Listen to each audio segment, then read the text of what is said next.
Domestic abuse की वजह से पाकिस्तान में हर साल 5000 से ज्यादा खवातीन अपनी जान की बाजी हार जाती हैं। Domestic violence. और हजारों की तादाद में डिसेबल कर दी जाती है और वर्ल्ड वाइड 51,000 खवातीन डोमेस्टिक वायलेंस की वजह से कत्ल हो जाती हैं। अप्रोक्सीमेटली इस दुनिया में हर 10 मिनट में डोमेस्टिक वायलेंस की वजह से एक लड़की या औरत कत्ल हो जाती है और हर दिन 140।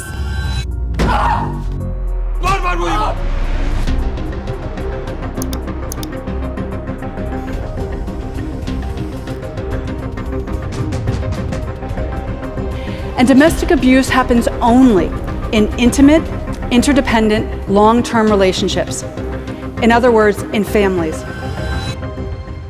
क्या आप जानती हैं कि रोजाना हजारों औरतें अपने ही घर में जुल्म का सामना करती हैं। डोमेस्टिक अब्यूज सिर्फ थप्पड़ या मारपीट का नाम नहीं, ये वो खामोश चीखें हैं जो सोसाइटी सुनना ही नहीं चाहती। आज की इस वीडियो में हम बात करेंगे उस जुल्म की जो बंद दरवाजों के पीछे छुप तो जाता है लेकिन दिल और जिंदगी तोड़ के रख देता है। डोमेस्टिक अब्यूज का पाकिस्तान पर क्या इम्पैक्ट पड़ रहा है, इसको समझने से पहले हम ये समझते हैं कि डोमेस्टिक अब्यूज या वायलेंस होता क्या है। यहाँ मैं वर्ड डोमेस्टिक अब्यूज या वायलेंस यूज करूंगा जिसका मतलब एक ही है, घरेलू तशद्दुद या इंटीमेट पार्टनर वायलेंस, जिसमें अब्यूजर विक्टिम को फिजिकली, इमोशनली और साइकोलॉजिकली अब्यूज करता है। ये किसी भी रिश्ते से हो सकता है लेकिन इसकी विक्टिम्स ज्यादातर खवातीन होती हैं क्योंकि वो वीक मानी जाती हैं। ज्यादातर खवातीन को अपने पार्टनर से वायलेंस देखने को मिलता है जो वो अपनी ईगो, ताकत और कंट्रोल को बरकरार रखने के लिए करता है, जिसमें पार्टनर अपनी वाइफ को फिजिकली, इमोशनली और साइकोलॉजिकली अब्यूज करता है। आज फिर तुमने खाने में मिर्च ज्यादा डाल दी, मुझे बेटा चाहिए था, तुमने बेटी क्यों पैदा की, तुम्हारा तो खानदान ही ऐसा है, तुम इतनी पढ़ी लिखी नहीं हो, गालियां देना, नीचा दिखाना। यही वायलेंस अगर बातों से मारपीट पर चला जाए तो कुछ ऐसा होता है। डोमेस्टिक अब्यूज की वजह से पाकिस्तान में हर साल 5000 से ज्यादा खवातीन अपनी जान की बाजी हार जाती हैं और हजारों की तादाद में डिसेबल कर दी जाती हैं और वर्ल्ड वाइड 51,000 खवातीन डोमेस्टिक वायलेंस की वजह से कत्ल हो जाती हैं।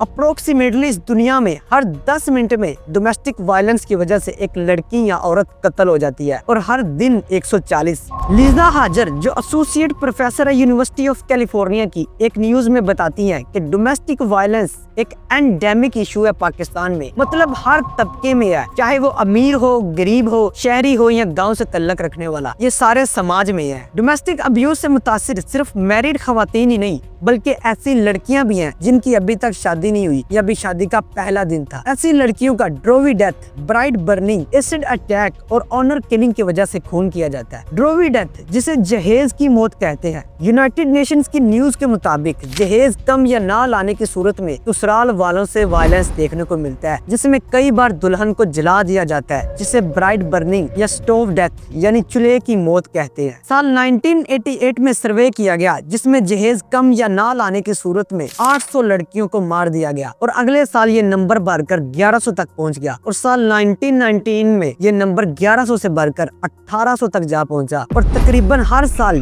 2000 लड़कियों को ड्रोवी डेथ का सामना करना पड़ता है। इसके अलावा कुछ लड़कियों पर एसिड अटैक किया जाता है। इसके केसेस ज्यादातर गर्मियों के महीनों में आते हैं जब एसिड को घरों के वॉशरूम्स में यूज किया जाता है। एसिड सर्वाइवर फाउंडेशन के मुताबिक 150 लड़कियों पर एसिड अटैक इसलिए किया गया क्योंकि उन्होंने शादी के प्रपोजल को रिजेक्ट किया। डोमेस्टिक वायलेंस की एक बड़ी वजह ऑनर किलिंग भी है, जिसमें लड़की या औरत को गैरत के नाम पर इसलिए कत्ल कर दिया जाता है क्योंकि उसके मल्टीपल अफेयर्स थे। इस रिपोर्ट को देखिए जिसमें बताया गया कि हर 4 साल में 2000 लड़कियों या औरतों को गैरत के नाम पर इसलिए कत्ल कर दिया जाता है क्योंकि उनके मल्टीपल अफेयर्स चल रहे थे। इनके कत्ल में 92% हाथ इनके हस्बैंड का होता है जो वो गैरत के नाम पर ऐसा करता है। आए अब जरा डोमेस्टिक वायलेंस के फैक्ट्स को देखते हैं कि ये क्यों होता है। इसकी सबसे बड़ी वजह है पॉवर्टी यानी गुर्बत, जिसकी वजह से लोगों को एजुकेशन नहीं मिल पाती। फाइनेंशियल इश्यूज हैं, खवातीन को अपने राइट्स का ही नहीं पता और सबसे ज्यादा ये लो इनकम वाले एरियाज में ज्यादा होता है। पाकिस्तान के लो इनकम वाले एरियाज में एक ब्राइड एक्सचेंज का रिवाज होता है जिसमें एक खानदान वाले अपने लड़के की शादी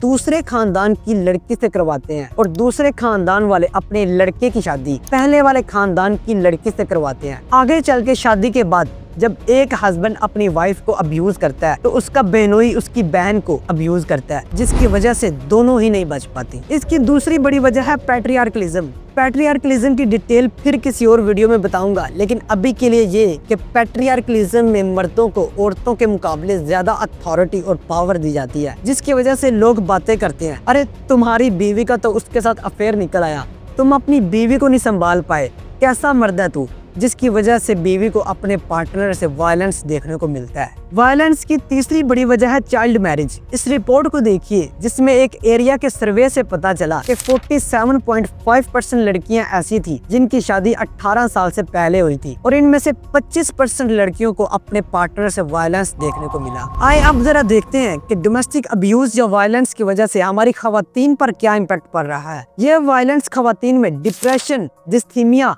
और कंडक्ट डिसऑर्डर का बायस बनता है, और चूंकि पाकिस्तान में खवातीन प्राइमरी केयर टेकर्स होती हैं, जिसकी वजह से बच्चों को भी डिप्रेशन और बिहेवियर चेंजिंग का सामना करना पड़ता है। फिजिकल वायलेंस एक लंबे अरसे तक खवातीन पे नेगेटिव इम्पैक्ट डालता है। इस सब को सुनने के बाद आपके माइंड में एक क्वेश्चन तो जरूर आया होगा, अगर खवातीन इतनी ही वायलेंस का शिकार होती हैं तो ये अपने पार्टनर को छोड़ क्यों नहीं देती?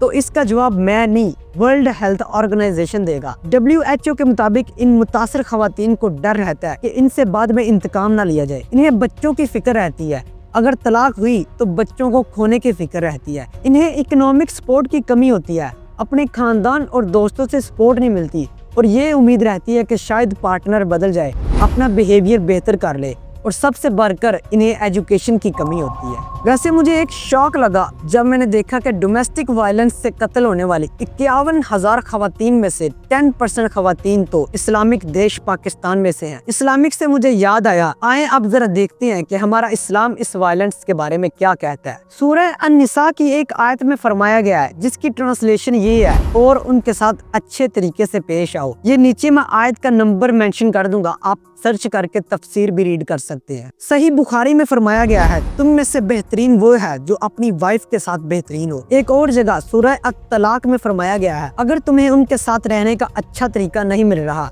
तो उन्हें अच्छे तरीके से तलाक दो। देख रहे हो, अगर तलाक भी देनी है तो इज्जत के साथ दो। एक इस्लामिक देश होने के बावजूद पाकिस्तान में 40% खवातीन ऐसी हैं जिन्होंने कभी ना कभी लाइफ में इमोशनल और फिजिकल वायलेंस का सामना किया है, जिनकी एज 15 से 49 साल के बीच। डोमेस्टिक वायलेंस से कैसे निपटा जाए या इसको कैसे कम से कम किया जाए, तो इसके लीगल राइट्स मैं आपको बताता हूँ। सबसे पहले खवातीन को अपने राइट्स का पता होना चाहिए।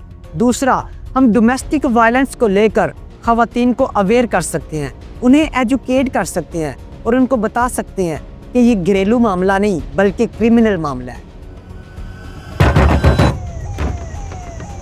कंप्लेंट आई थी, घर से मारपीट की आवाजें आ रही हैं, सब कुछ ठीक है?